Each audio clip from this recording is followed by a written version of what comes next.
Good morning, Brownsville. Good afternoon, good evening, depending on when you're watching this feed. If this is your first time here, welcome. My name is Frank Olivo. Our program focuses on the very important issues that are affecting our local community. We have shed light on injustices, and we have allowed for our platform, this mic, to be that of the voice of the people. Now, if this is something that you can see yourself supporting, we ask that you like, comment, and share this live feed. Now, as of late, our Facebook page is at risk of being taken down. The powers that be do not want you, the constituent, the voter, to know the truth. But always remember, we will not be silenced. If you're really about the cause and you want to stand up to corruption and you want to hold our elected leaders accountable, well, make sure you subscribe to our social media platforms. You can subscribe to both of our pages, Frank Olivo on Facebook, and you can also subscribe to our YouTube page titled Frank Olivo TV. Remember, Good Morning Brownsville will come on Monday through Friday at 9 a.m. religiously. So make sure you subscribe to Frank Olivo TV on YouTube to tune in. Remember, we will not be silenced. And always remember, I am forever, ever grateful to each and every one of you for your time and attention. Thank you so much for that. How we doing, chat? How we doing? Happy Thursday. Happy Thursday. I hope that everyone has had a great week so far. It's been a little slow. Because, well, everybody's in vacation mode. It seems as if it's only the politicos that are on it, right? Many people have asked me, have you seen a dip in viewership? Yes, of course. Everybody right now does not want to talk about politics. They want to talk about the beach. They want to talk about hanging out, partying, enjoying their loved ones, traveling. But nonetheless, we made it our mission to come on before you Monday through Friday at 9 a.m., wherever we may find ourselves. We have been working on some stories, some very interesting stories, but we'll wait until late July, early August. That is around the time where everybody comes back to reality, comes back from their vacation, and starts getting back on the grind. We do have a story on a BISD board member that is going to be very, very interesting moving forward. We've titled that program our Welcome Back to School Special, ladies and gentlemen. I promise that I will give you bangers for this summer, and I hope I've come through. Today, ladies and gentlemen, we'll be talking about a very, very interesting story. We titled this program, with redistricting on the agenda, will former Congresswoman Mayra Flores come back to District 34 and challenge Vicente Gonzalez for the third time? And that is how we will start today's show. Thank you so much, Brownsville, for tuning in. In Congress are looking into the possibility of redrawing voting lines in the state to help bolster a Republican majority in the midterm elections. GOP members are set to meet tomorrow with representatives from the White House. That's according to a source familiar with the situation. State Capitol reporter Adam Schwager has the details. According to the Texas Tribune and the New York Times, the Trump administration is pushing for a special session in Texas to redraw Texas's U.S. House districts to cement Republican control. Some Democrats say it's a sign of panic. He's concerned about a House of Representatives that would have the ability to subpoena his officials, set the agenda for what happens in the House, and have much greater influence over appropriations. And other Democrats are angry over the reports. Anytime you hear the words redistricting, you need to think of political shenanigans. Republicans already have a political edge in Texas. Donald Trump took home 56% of the statewide vote in last year's presidential election. Meanwhile, the GOP currently holds nearly 66% of the state's seats in Congress. Now they want more. This is a gross, vile political game. If any plan were to come to fruition, it would have to happen here in the Texas Capitol, where legislators have gone home for recess until the start of 2027. That means Governor Greg Abbott would have to call a special session, and so far, he's remained tight-lipped. Congressional redistricting. Thank you very much. Have a good day. Representative Lloyd Doggett, who has won elections under 5 different district maps, says Republicans should carefully consider if this move would truly help them. If they undraw them because they can't say no to President Trump, They will jeopardize some of their own members. I think we'll be much more competitive in other races. In Austin, I'm Adam Schwager. And we reached out to the offices of all 25 Republican U.S. representatives for Texas for this story. None of them provided comments on the record. The biggest issue that is affecting Texas as of late, Central Texas, has been the recent floods. It is sad to report that over 100 deaths have been reported, and still there is over 100 people that are still missing. We're working on something that you might have heard about. It's called weather modification, cloud seeding. Many people have stated that this is what happened in Central Texas last week. We've also seen, if you've been keeping up with the news on the national level, New Mexico, Atlanta, and other states are also seeing the effects of severe flooding. The big topic for Texas is the current flood. Many people have stated that Governor Abbott has used this to his benefit.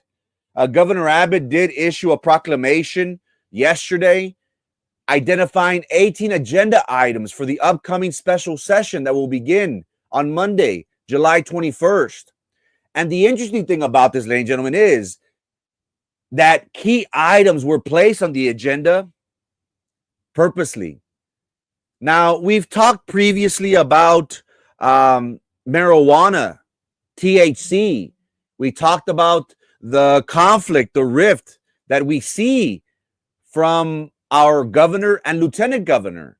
When the lieutenant governor went out on the record and stated, I felt like I was lied to. The governor said that this is going to pass in regards to banning THC, mainly because of minors. But one thing, ladies and gentlemen, that is interesting to learn from this is that everything is coming into play.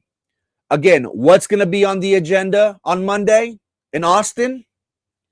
Flood warning systems, to improve early warning systems. That has been something that Kerrville leadership has been saying. Hey, we don't have any emergency notifications, any systems. We've been asking for it. Flood emergency communication is important. They're also going to be talking about relief funding for the recovery and the response due to the storms in early July. They're going to talk about national disaster preparation and recovery. They're going to eliminate the STAR test, that famous STAR test that our children in public education have to pass. They're going to consider cutting property taxes, protecting children from THC. They're going to regulate hemp-derived products. They're going to protect unborn children from the harms of abortion. They want to prohibit taxpayer funding lobbyists. They want to protect human trafficking. They want to protect law enforcement officers from full disclosure of complaints in personal files. They want to protect women's spaces, privacy. Also, the Attorney General election powers is also on the agenda. Title theft and deed fraud is something very big that they hope to fix in the state of Texas. Water project incentives and state judicial departments.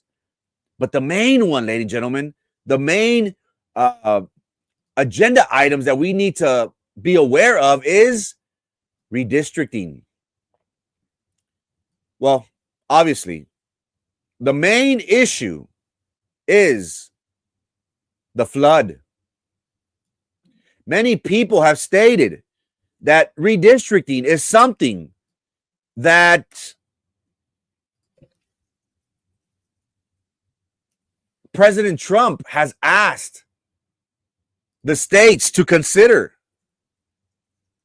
Now, it's interesting to learn that this is coming from the very top.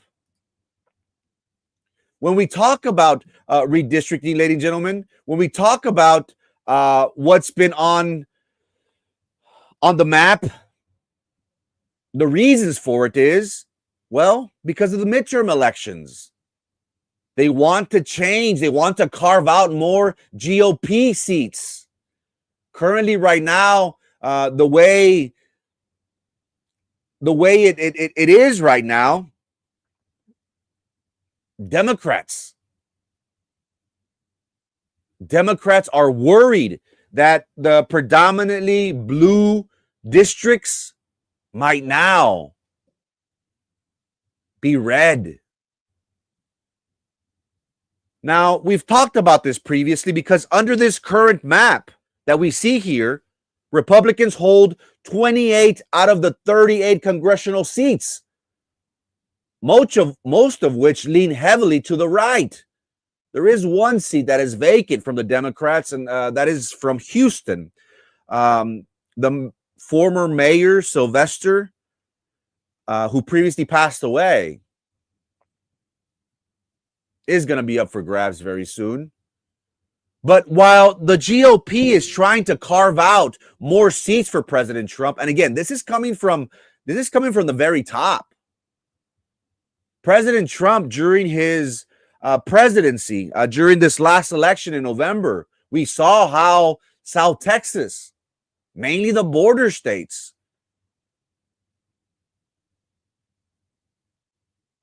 turned red. Something that is unheard of. And we can state that there are many factors for that. The cost of living, inflation, gas prices, maybe even the war on Ukraine, the open border policy that President Biden and his administration had. Maybe that frustrated individuals. What we have seen, ladies and gentlemen, about our local area, and in particular, District 34, in which our current Congressman Vicente Gonzalez is the incumbent in, that might change red. Now, for the past 4 or 5 years, the two names that we've been hearing as of late have been Vicente Gonzalez and Mayra Flores. Mayra Flores did the unthinkable. In a special election against Dan Sanchez, she became the first Mexican-born Congresswoman in South Texas, which was unheard of. Now, back in 2001, correct me if I'm wrong, team, back in 2001, there was a redistricting of the maps. After that special election, they redid the maps, and District 34 back in 2002 was favorable to the Democrats. What we have seen has been that Vicente Gonzalez has beaten Mayra Flores not once, but twice. What did we hear? What is the latest information that we've heard? Well, in April, we got word that Mayra Flores was going to set her sights now in Laredo, the Webb County area, and challenge Henry Cuellar in the 28th Congressional District. Now, what's interesting about this case, ladies and gentlemen, is why did Mayra Flores set her sights in West Texas? Well, there are many factors. Couple of factors. If you haven't been following as of late, Henry Cuellar currently is under a federal indictment. He is set to go to trial in August or September. There's even rumors in Austin at the Capitol saying that he might try and struck a deal with the Department of Justice under President Trump. Many rumors are being thrown out that, you know what, he's going to ask for mercy and say, you know what, leave myself and my wife alone.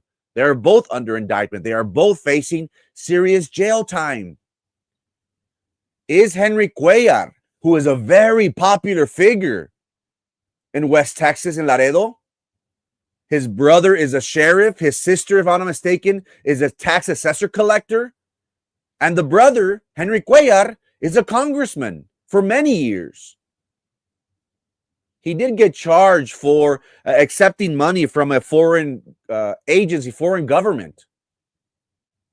Many people anticipate that the Department of Justice is going to go hard on Henry Cuellar. Henry Cuellar, as of late, has been, well, if we talk about his tenure during President Biden's administration, he gave the Democrats pushback. Many people have said that he did that so he can fall in the good graces of President Trump and the Department of Justice. As we all know, politics, ladies and gentlemen, is always politics. Business is always business.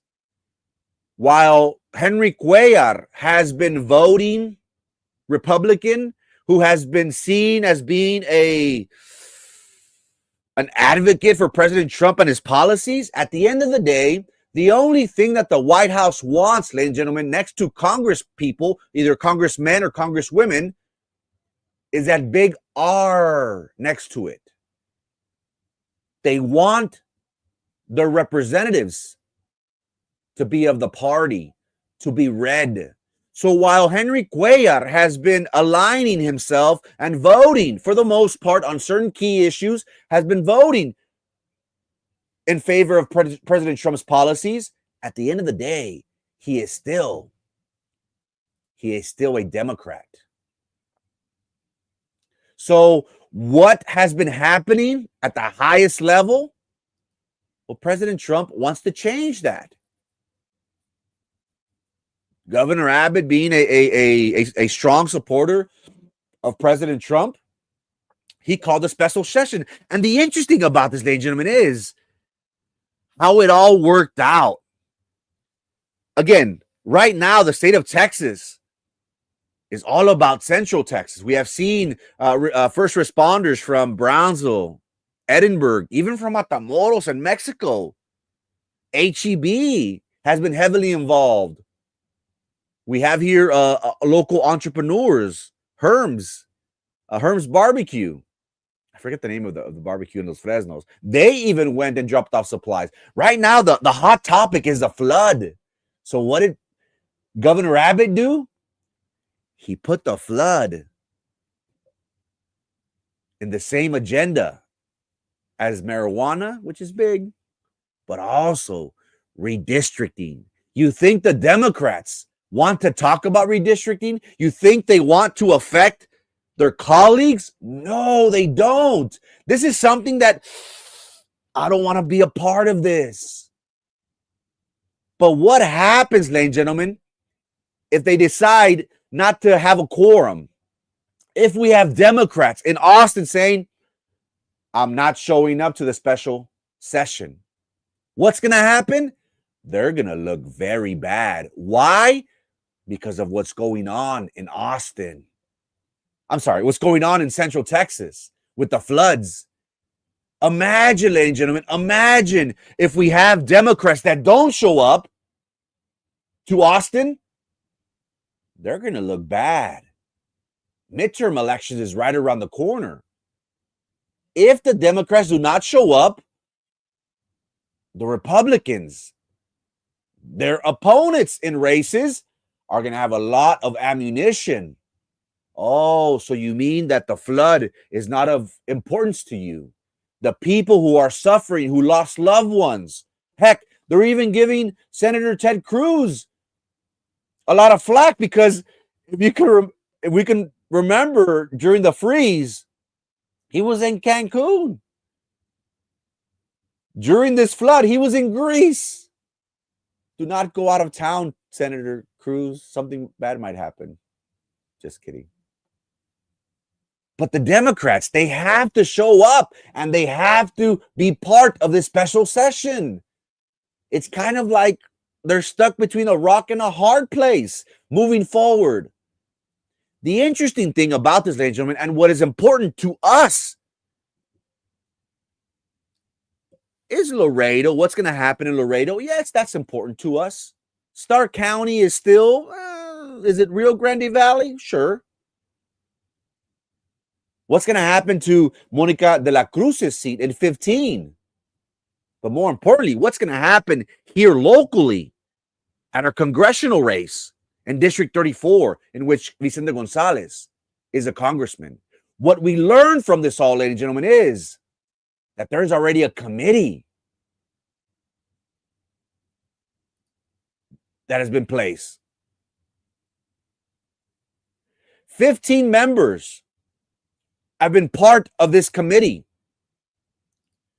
that essentially will be the driving forces of taking. It's like a puzzle. Think of a jigsaw puzzle. You have to take from somewhere and place it somewhere else. But the interesting thing about this, ladies and gentlemen, is you have to be fair. Right now, there are currently, I'm not sure if it's a lawsuit, but there are 4 districts, mainly in the Houston, Dallas area, that are being called into question because the Democrats are saying that this is racism, what is happening. That the redistricting that's going to happen is going to be heavily in favor of the Republicans. And they're crying wolf already. Now, out of these 15 committee members, the 2, ladies and gentlemen, the 2 that stand out to us, that should stand out to you, are these 2 individuals. Why? Well, because they happen to be from the Rio Grande Valley. Bobby Guerra represents Hidalgo County. Bobby Guerra is set to retire in the very near future. Ryan Guillen is out of Starr County, the Laredo Webb area. What is interesting to learn from this, ladies and gentlemen, is that these individuals will have a direct hand in redistricting the map of Texas. Now, we can ask ourselves several questions. Is this beneficial to the Republicans? Possibly. Remember, Bobby Guerra is set to retire. He's not really interested in fighting and getting dirty and duking it out. He's on his way out. Insiders have said that these committee members will do as the speaker says. Let us not forget that Ryan Guillen, shortly after COVID, he switched parties. The longtime South Texas Democrat, he switched to the Republican Party. He's been endorsed by Governor Abbott. Do you think that he's going to turn his back on the party? You think he's going to turn his back on President Trump? President Trump late last night, I did forget to start off with this.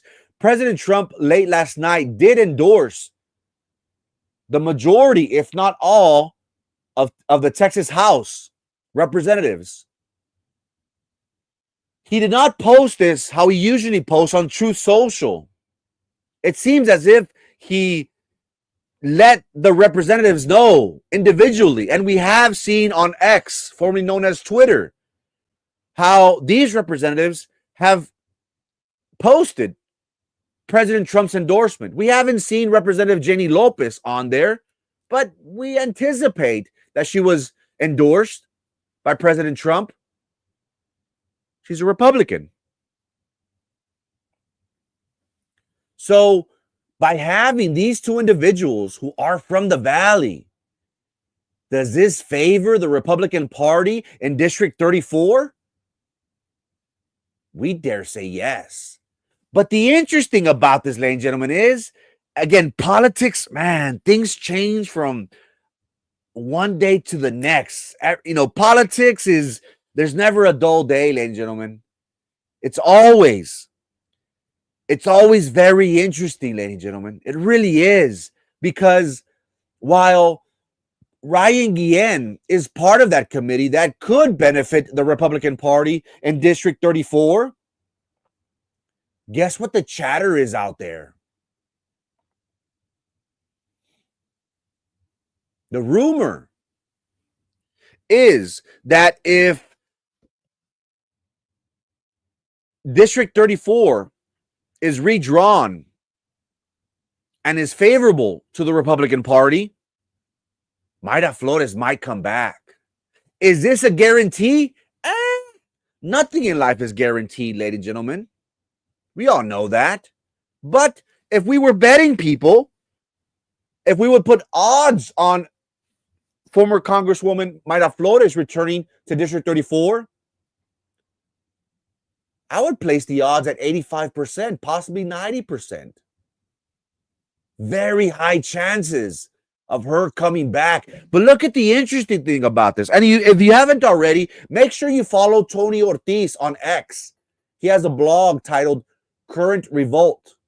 Very interesting character. Very interesting stories. Look what he states. He says that Ryan Guillen is considering a run in what district? The Congressional District 28. What district is that? Well, we previously talked about it. Henry Cuellar. Why did Mayra say that she's going to throw her hat in the ring in Congressional District 28? Because people see blood on the water.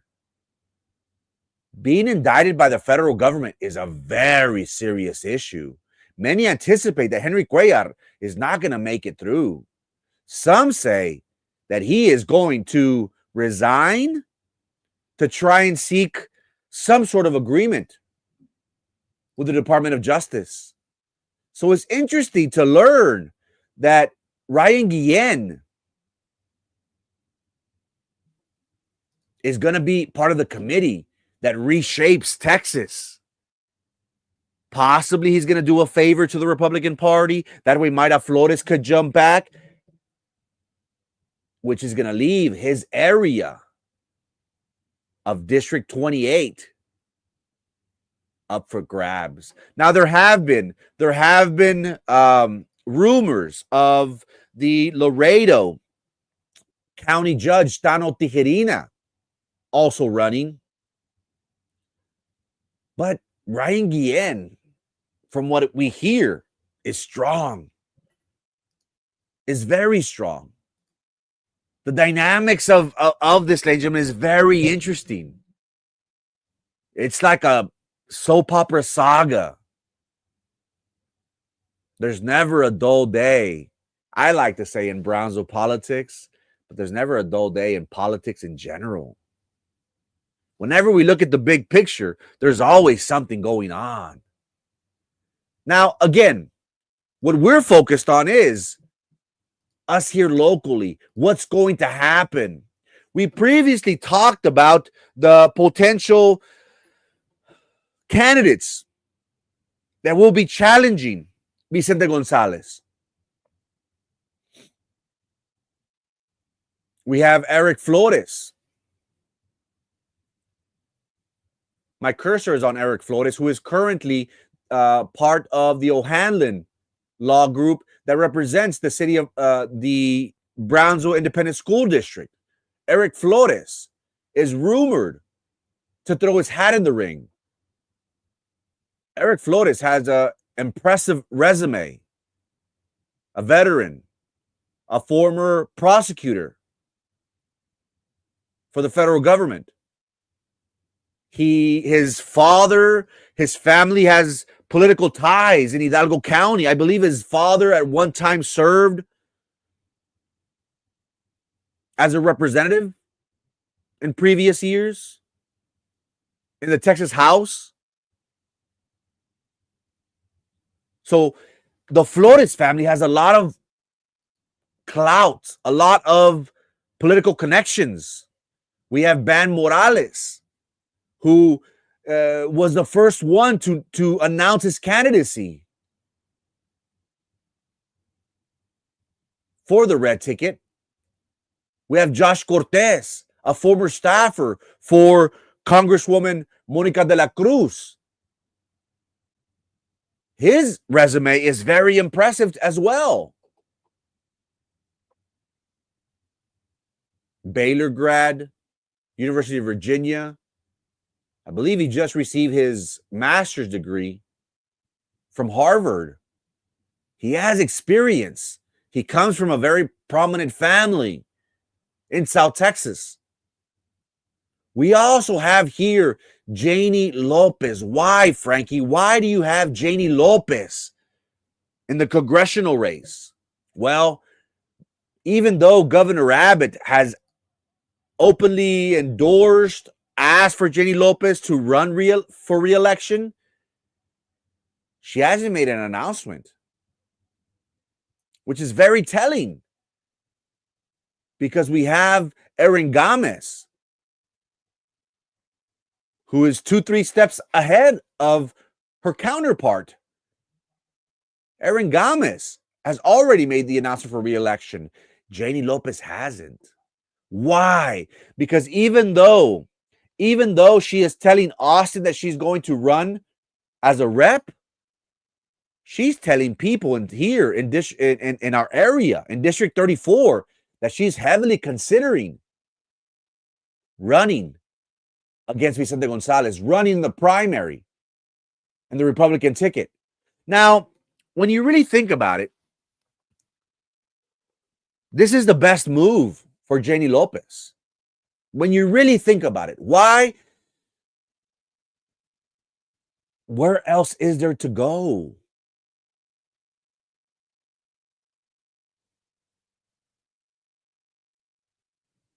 She can't go up against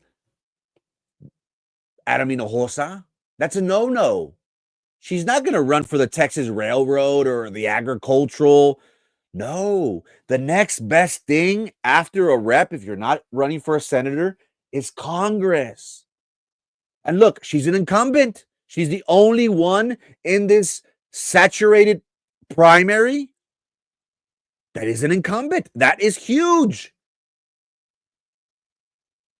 We talked about how Mayra Flores will jump back into this race if the map is redrawn. And many people have the reservations about this. You have people on both sides of the aisle saying, Mayra Flores lost twice. Shouldn't we let someone else run for this position? When you really think about it, ladies and gentlemen, it's all about name recognition. Also, it's all about money.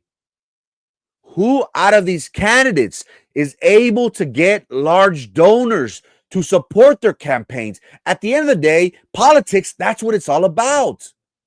Name recognition, appeal, and can you get money? Could Bam Morales get big donor money? Could Josh Cortez get big donor money? Remains to be seen. Could Eric Flores get big donor money? I believe so. He has a lot of pull in Hidalgo County. What's the judge's name? The judge that was formerly supporting Mayra, and his daughter and his son was part of Mayra's team. I believe his daughter is currently the Republican chair for Hidalgo County. The name escapes me. I apologize. He's now endorsing Eric Flores. But many people say Mayra Flores has too much baggage. We want Mayra to run in this district once again because Vicente's gonna beat her. Again, what did we see previously, ladies and gentlemen? It's very important. Look at the numbers.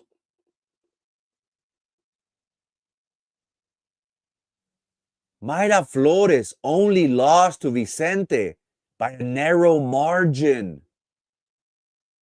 5,000 votes, ladies and gentlemen. When you look at the big picture, 5,000 votes in a congressional race is nothing. It's really not. Now, if we're talking about BISD, city, county, 5,000 votes in those type of races, it's over. It really is over. So if the map is redrawn, if it favors the Republicans, who is the only person that has name recognition? Who is the only person that could possibly dethrone Vicente Gonzalez? Who is it?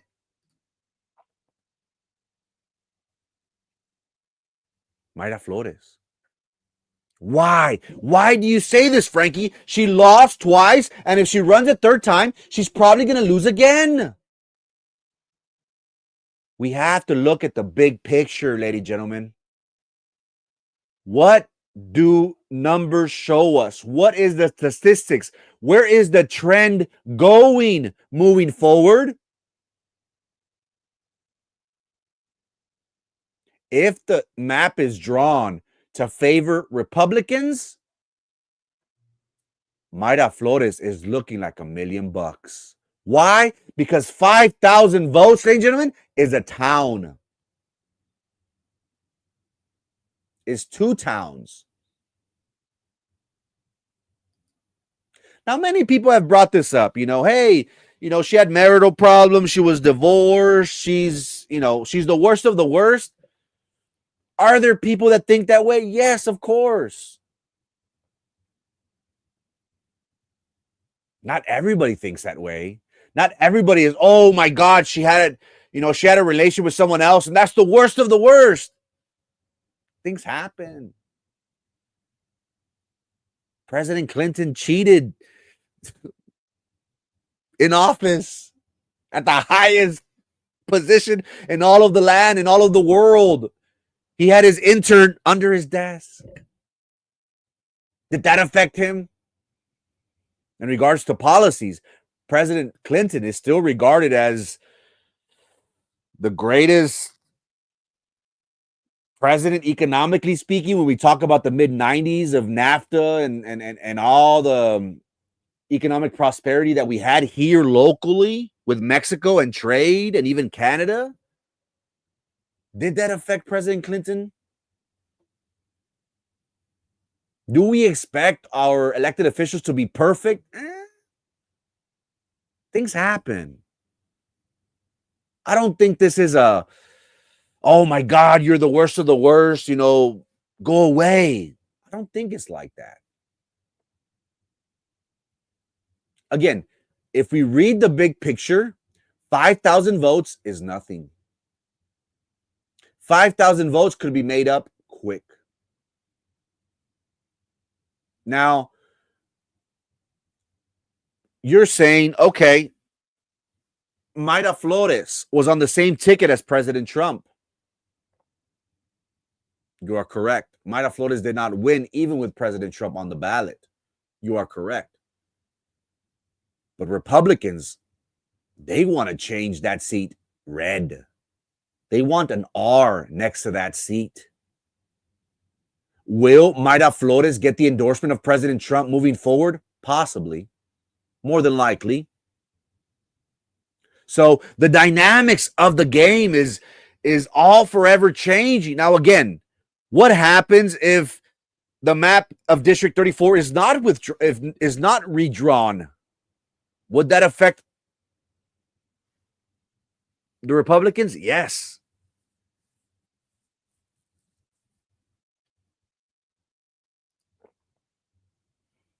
Things happen. Are you perfect, Ruby Rose?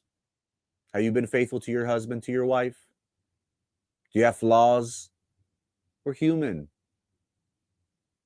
Things happen. Do we know the reasons why this happened? Can we just blame her and says, oh, she's the worst of the worst? No, let's not think that way. And you're probably hardcore blue. I respect that. I respect that.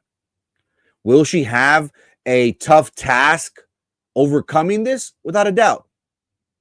It's going to be difficult. But again, would she be able to do this if the map is redrawn? I say yes. 5,000 votes is not a lot. Who isn't an opportunist?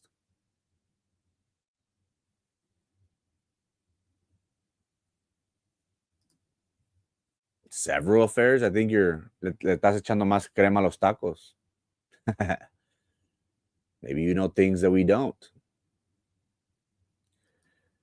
Ladies and gentlemen, what happens on Monday is going to be very, very interesting moving forward. You don't think that Vicente Gonzalez is going to be monitoring this like a hawk? Yes, 1,000%. You don't think he's going to call his former colleague, his former Democratic colleague, Ryan Guillen, and say, hey, man, cut me some slack. No seas gacho. Possibly. Does Vicente Gonzalez have a lot to worry about? I say yes. Because at the rate that the GOP is looking right now, they're going for the whole enchilada. They're going to redistrict areas that are favorable to them. And that district is District 34. Now, nothing is guaranteed. I'm not saying that this is going to happen, but we anticipate that it will. And if that happens on Monday, if redistricting is favorable to the Republicans, Mayra Flores will come back to District 34. What's going to happen to all these candidates? Now, they know this. They know of the possibilities. Again, their teams are listening to everything.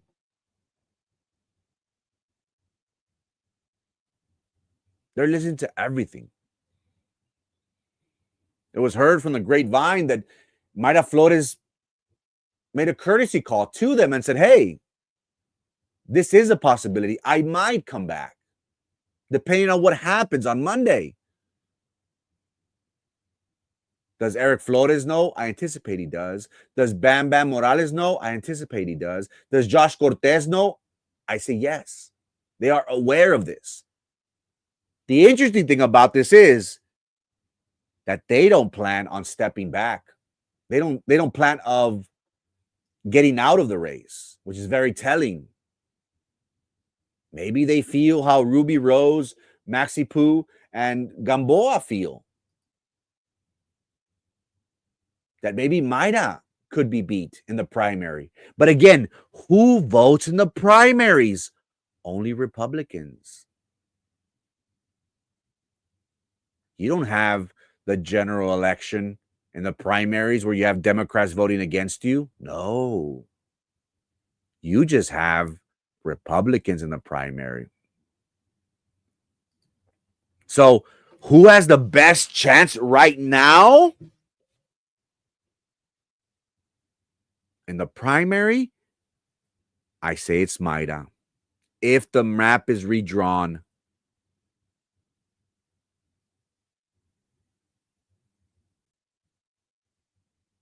it's never a dull day in politics, ladies and gentlemen. Never a dull day. I ask you the question, my fellow constituents, my fellow people, with redistricting on the map set for Monday, will former Congresswoman Mayra Flores come back to District 34 to challenge the incumbent Vicente Gonzalez not once, not twice, but for the third time? Are the odds in her favor? Only time will tell. And that, my friends, is the rest of the story. My name is Frankie Olivo. This is Good Morning Bronzo. Thank you so much for tuning in. Have a great day. Ciao!